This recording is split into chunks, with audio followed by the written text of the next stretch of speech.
Welcome to the Future Take series, where we've been asking people their views on achieving a more reconciled island of Ireland in the years ahead. Joining me for this session of Future Takes is a choreographer and dancer who has impacted that art form right across the island, Una Doherty. Una, great to have you with us on Future Takes.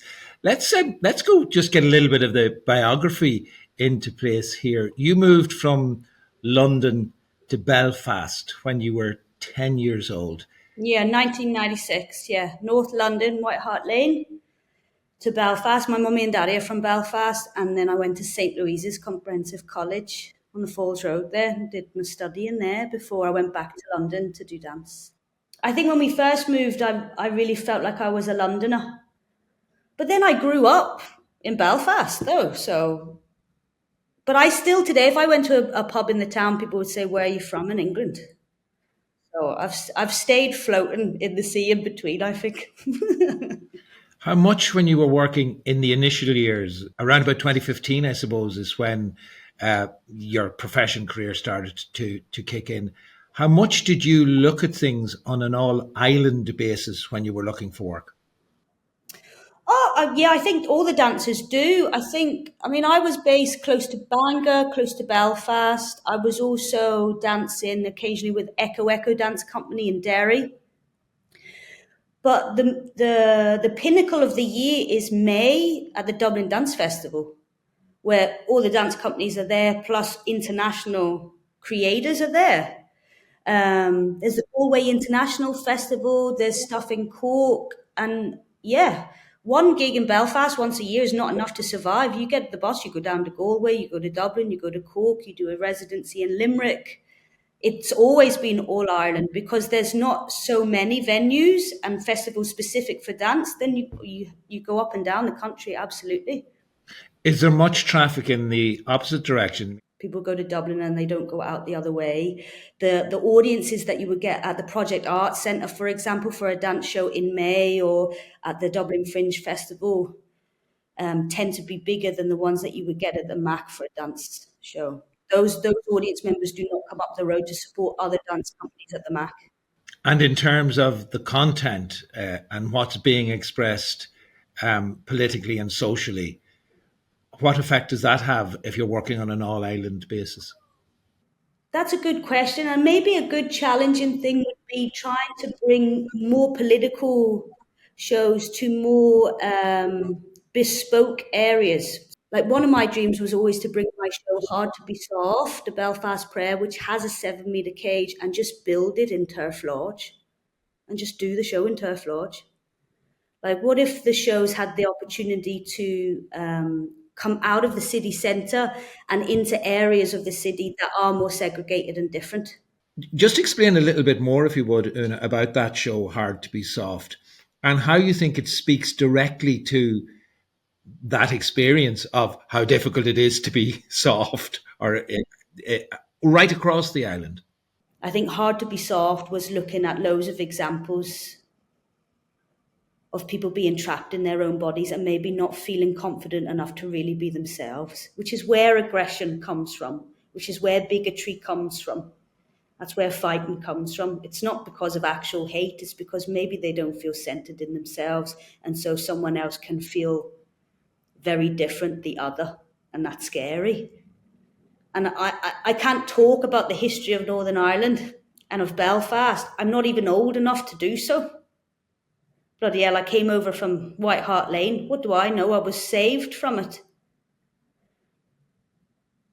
But it's still there, you know, and there's just so much hurting going on, you know. So I think there's still just quite a lot of healing to do, and being able to touch each other, hug each other, talk to each other, and have a boogie.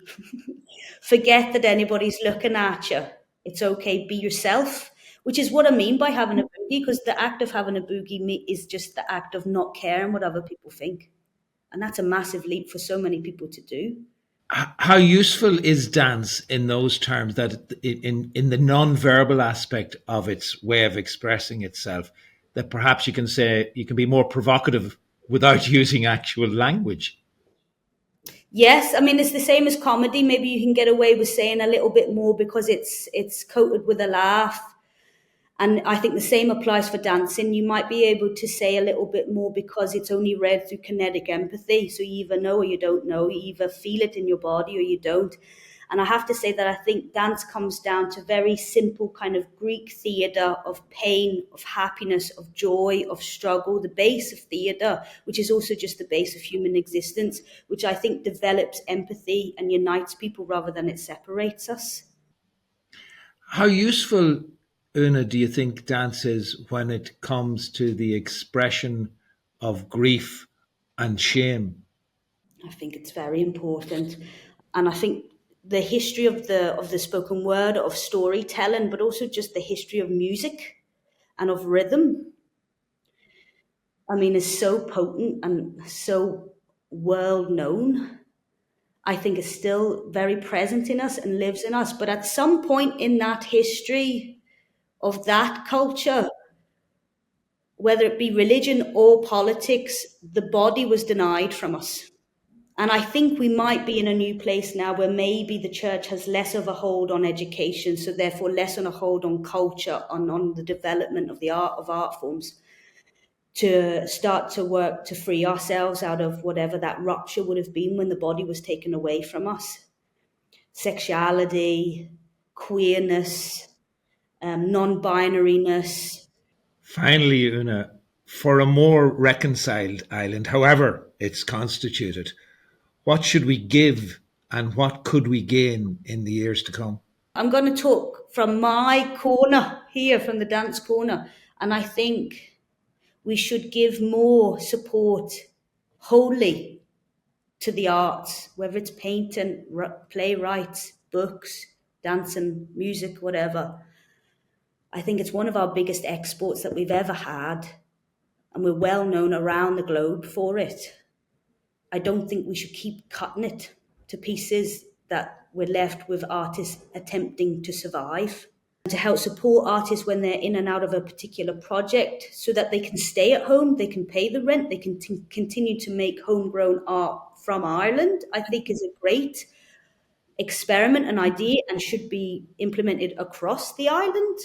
And what we can gain from that is multiple, because as I say, I think it can affect business, it can affect advertising, it can affect fashion, as well as grassroots, the seed of the culture and the art form itself.